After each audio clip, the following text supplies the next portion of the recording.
Hare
सकळा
हे सुख आसनी नयनी हरी सुख फावले रे गोकुळीच्या गोपिका गोधना गवळिया सकळा हरी सुख फावले रे बापर खुमा देवीवरू विठ्ठले हे सुख सवंगडिया दिघले हरी सुख फावले रे गोकुळीच्या गोपिका गवळिया गोधना सकळा हरी सुख फावले रे विठ्ठला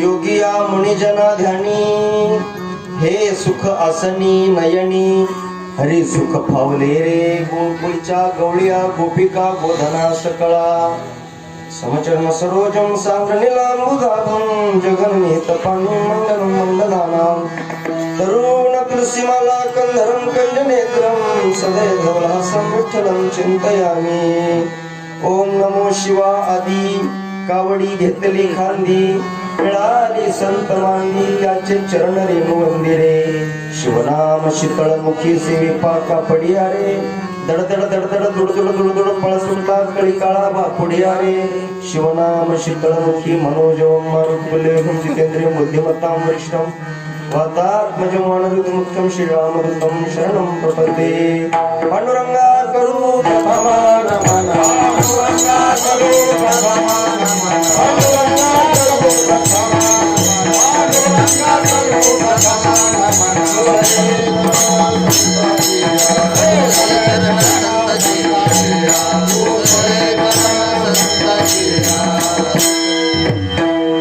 पांडुरंगा करू प्रथम नमन दुसरे चरण संतांच्या त्यांच्या कृपादानी कथेचा विस्तारू बाबाजी सद्गुरु दास तुका ओम नमो ज्ञानेश्वरा करुणा करा दयाळा तुमचा अनुग्रह लाभलो पावन झालो चराचरी प्रस्तुत कीर्तन रूपी सेवेकरता घेतलेला जो अभंग आहे तो ज्ञान चक्रवर्ती ज्ञानियांचे राजे माऊली ज्ञानोबराया यांचा असणारा काल्याच्या प्रकरणातील हा अभंग आहे. वास्तविक पाहता हा अभंग अवघड आहे. माऊली ज्ञानोबरायांच्या गाथेतले अभंग सगळे अवघडच आहे. अवघड काय आहे तर त्याच्यामधले जे अक्षर आहे त्याची जी जुळवाजुळव आहे याला चाल लावणं एवढं सोपं नाही. म्हणून मी घेतला असेल तर काय भागणी वागत आमची परीक्षा बाया करता करतो काय असं काही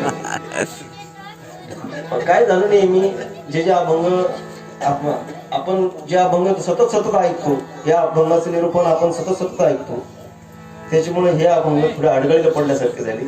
आणि मी मुद्दाम का घेतला की त्याची पुनरावृत्ती व्हायला पाहिजे, त्याचीही असणार दिग्दर्शन आपल्या समोर व्हायला पाहिजे. आणि जोपर्यंत हे वाङ्मय अडगळीला बाजूला पडतं ना तोपर्यंत ते आपल्या समोर येत नाही, तोपर्यंत आपण अजून त्याच्यापासून अनभिज्ञ अशा प्रकारचा राहतो.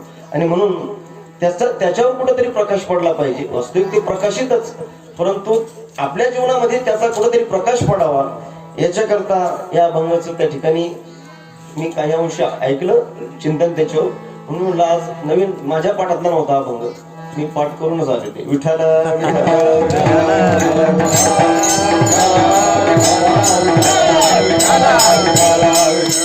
मस्तक हे पायावरी मस्तक हे पायावरी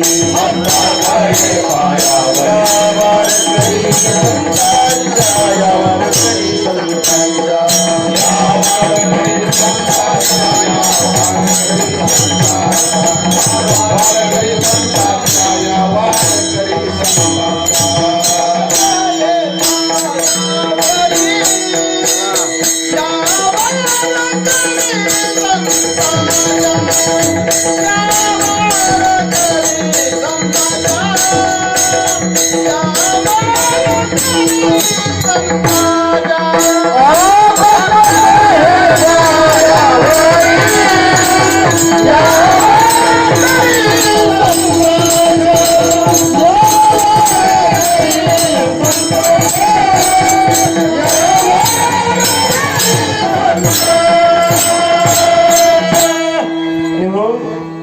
ठिकाणी ज्या कार्यक्रमाच्या अनुषंगानं आपण सर्व एकत्र आलो, वास्तविक पाहता एकत्र येण्याने जो आनंद द्विगुणित होतो, त्या आनंदाचा परामर्श घेत असताना आता जवळजवळ 3 दिवस झाले.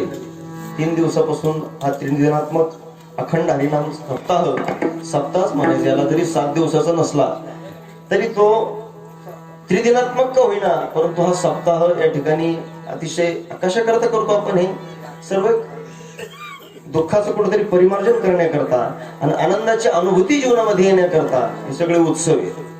मग याच्याकरता आपण सर्व एकत्र येणं अतिशय अत्यंत गरजेचं आहे. परंतु माणसं एकत्र येत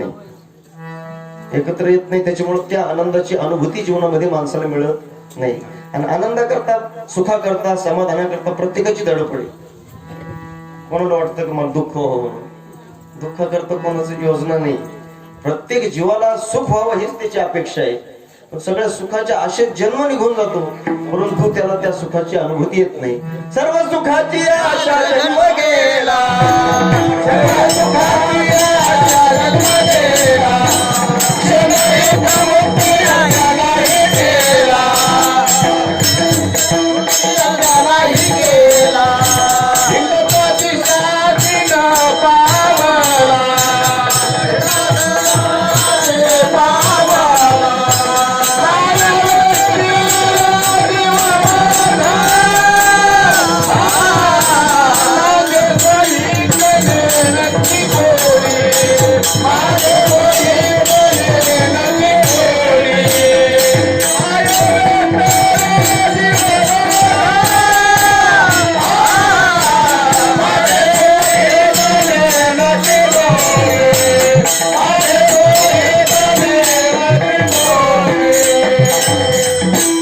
सर्व सुखाची आशा जन्म गेला, क्षण एक मुक्ती यज्ञ नाही केला, हिंडता दिशा शिन पावला, माया वेष्टीला जीव माझा. आणि म्हणून या जीवात्म्याला मायेचं बंधन आहे. आणि त्या मायाच्या बंधनात अडकलेल्या प्रत्येक जीवाला दुःखाची प्रत्येक क्षणाला अनुभूती येत राहते. पदोपदी दुःख पेरलेले, या दुःखातून कुठेतरी त्या जीवात्म्याची सुटका व्हावी म्हणून आमच्या साधुसंत महात्म्याने हा खटाटोप केलेला आहे. हे काही मोघम नाही, हे काही करमणुकीचं माध्यम नाही. पण बऱ्याच लोकांचं पाहायचं दृष्टिकोन याच्याकडे आता थोडा वेगळा झालेला आहे. आता मग आपण एक सप्ताह कुठेतरी चंद्रवाद्याला कुठेतरी सप्ताह चालू होता ह्याच मुहूर्तावर, ह्याच पर्वणीवर. मला वाटतं तुम्हाला माहिती झालं, वेगळं सांगायची काही गरज नाही. म्हणजे हा काही खेळ नाही, ह्याच्या डोंबऱ्याचा खेळ नाही. हे जे चाललं ना, हे मानवी जीवाच्या उद्धाराकरता साधुसंत महात्म्याने फार मोठी पर्वणी या ठिकाणी ती घालून दिलेली. आणि त्या पर्वणीचा तुम्ही आम्ही जोपर्यंत अंगीकार करत नाही, त्याचं खरं आपल्याला वर्म जोपर्यंत कळत नाही, तोपर्यंत आपण त्याच्यापासून अनभिज्ञ अशा प्रकारचं राहतो आणि जीवनामध्ये दुःख भोगत राहतो. दुःखाला कुठंतरी तिलांजली देऊन सुखाची अनुभूती येण्याकरता हा अतिशय सोपपत्तिक मार्ग आमच्या साधुसंत महात्म्याने तुम्हाला मला घालून. मोघम नाही, मोघाशाम मोघ कर्माणाम मोघ ज्ञान विचेतसहा. हे मोघम अशा प्रकारचं ज्ञान नाही, हे वेदप्रणित अशा प्रकारचं आहे. आणि म्हणून या ज्या मार्गानं साधू संत ऋषी मुनी आले आणि त्या मार्गाचा अंगीकार करून त्यांनी आपलं जीवन व्यतीत केलं, त्याच पद्धतीनं तुम्हाला आम्हाला त्यांनी मार्गक्रमानं मार्ग दावणी गेले आधी, मार्ग दावणी गेले आधी,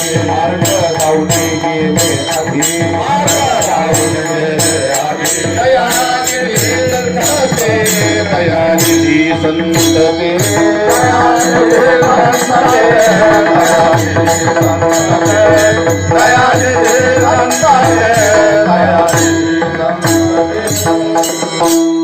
मार्ग दावणी गेले आधी, दयानिधी संत ते तेनेची पंथे चालू जाता, नपडे गुंता.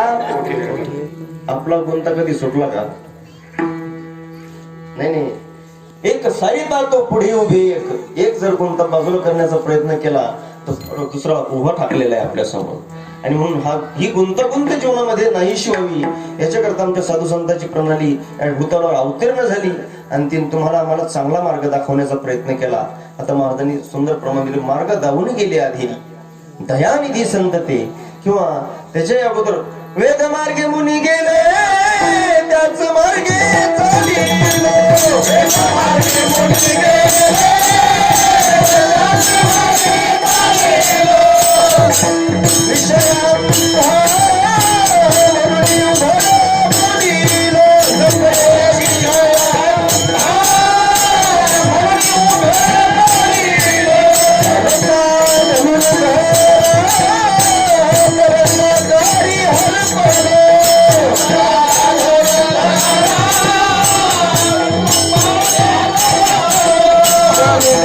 निवृत्तीचा द्वैत सर्वांनी रसलो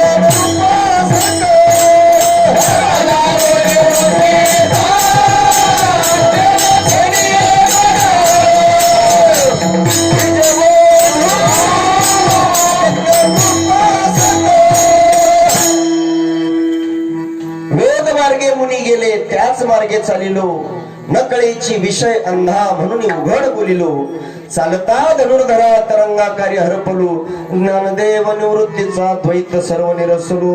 हा जो नरजन्म आपल्याला मिळाला ना हा द्वैत घालवण्याकरता आहे. आपलं जे द्वैत आहे द्वैत मी तूपणा सोडी मी तूपणा तुझी सुखी सुख पाहिजे ना आपल्याला त्याच्याकरताच हा अभंग या ठिकाणी घेण्याचं कारण एवढंच आहे. सुखाकरता सगळ्याची धडपड आहे परंतु त्या सुखाची मार्गक्रमणा करत असताना आपण ज्या इप्सित ध्येयाकडे आपल्याला जायचं त्याची मार्गक्रमणा करत असताना आपण विरुद्ध दिशेने जातो. आपली जी धाव चालली ना ही विरुद्ध दिशेने आहे. आपल्याला कुठं जायचं आपल्याला जायचं इकडे वाकडीला इकडे जायचं वाकडीला वाकडीला जात असताना इकडे तोंड करावं लागेल ना आपल्याला पण आपलं इकडे तोंड केलं आपण आणि वाकडीला निघून आपली मार्गक्रमणा ही विरुद्ध दिशेने म्हणून आपल्याला खऱ्या सुखाचा सोपं प्रत्येक मार्ग साधू संतांनी सांगून देखील सापडत नाही. त्याचं कारण जगद्गुरु तुकोबाराय म्हणे करी ऐसी धावा धावी चित्त लावी चरणापे मग तो माझा मायबाप घेईल ताप हिरोनी. त्याने तुकोबारायांनी सुद्धा या सुखाचा उपाय तुम्हाला मला सांगितला. हेच माऊली ज्ञानोबारायांनी या अभंगाच्या अनुषंगाने सांगण्याचा प्रयत्न केला. वास्तविक पाहता अभंग जरी अवघड असला अभंगाचं चिंतनही अवघडच आहे तसं पाहिलं तर आपण जे काही करतो हे आपल्या पद्धतीने त्या ठिकाणी आपण राबवण्याचा प्रयत्न करतो परंतु अभंग अतिशय अवघड आहे. त्या ठिकाणी अभंगाच्या निरूपणाला सुरुवात करण्यापूर्वी थोडासा परिहार देणं अगत्य असे आणि आता वास्तविक महाराजांचा आमचा यार थोडासा विरोध आहे. परिहार द्यायला थोडासा विरोध आहे कारण माणसं सगळी परिचयाचीच असतात बरोबर आहे की नाही. आता आमचे निलेश महाराज आहेत प्रत्येकाचं नामनिर्देश करणं काय उचित नाही. प्रत्येक जण प्रत्येकाला ओळखतो. भजनी माणसाचं प्रेम वेगळं अशा प्रकारचं राहतं. महाराज मंडळीचं असणारा स्नेह वेगळा आहे आणि म्हणून प्रत्येक माणूस प्रत्येकाला ओळखतो. तुमच्या आमची ओळखी याच जन्मी ओळखी करा आत्माराम संसार संभ्रम भोगू नका आणि म्हणून याच जन्मामध्ये आपण ओळखी करून घेतलेल्या आहे आणि ओळखीमुळे आपण त्या प्रेमास्तवत आपण एकत्र आलेलो आहे का. अनोळखी माणूस एकत्र येईल का त्याला एकत्र येण्याकरता किती अडचणी आहेत आणि म्हणून महाराजांचा आमचा थोडासा या गोष्टीला विरोध आहे. त्यांचं म्हणणं नाही महाराज ज्यावेळेस कीर्तन करतात ना कीर्तनाला उभे राहिले का परिहार जवळजवळ अर्धा तास चालतो. किती अर्धा तास. तमके पखवाज वादक संगीत विशारद नाही का तमके गायक संगीत विशारद आलेली महाराज मंडळी ग्रामस्थ मंडळी मग तुम्ही म्हणता ना तो तरी काय लावला ताई नाही का एवढा वेळ काय घेतला सरळ अभंगात शिवायला काय अडचण आहे का. आणि म्हणून मला सांगण्याचं तात्पर्य एवढंच आहे की या परिहारामध्ये ठीक आहे माणसाने एकत्र आल्यानंतर त्याचं असणारं समाधान करणं गरजेचं आहे कारण एकत्र येण्याकरता गोकुळामध्ये सर्व असणारे समाज एकत्र आला त्यावेळेला गृहे गृहे गोप वधूक दंबवा सर्वे मिलित्वाम समवाप्य योगम पुण्यानी नामानी पठंती नित्यम गोविंद दामोदर माधवेती. गोकुळामध्ये जो अवर्णनीय अशा प्रकारचा आनंद झाला ना त्याचं महत्वाचं कारण होतं सर्व एकत्र येऊन काय करत होते त्या परमात्म्याची साधना करत होते त्याची भक्ती करत होते म्हणून त्या आनंदाला पारावर राहिला नाही. त्या गोकुळातल्या सुखाला अंतही नाही आणि पारही नाही असं वर्णन केलं गेलं. गोकुळीच्या सुखा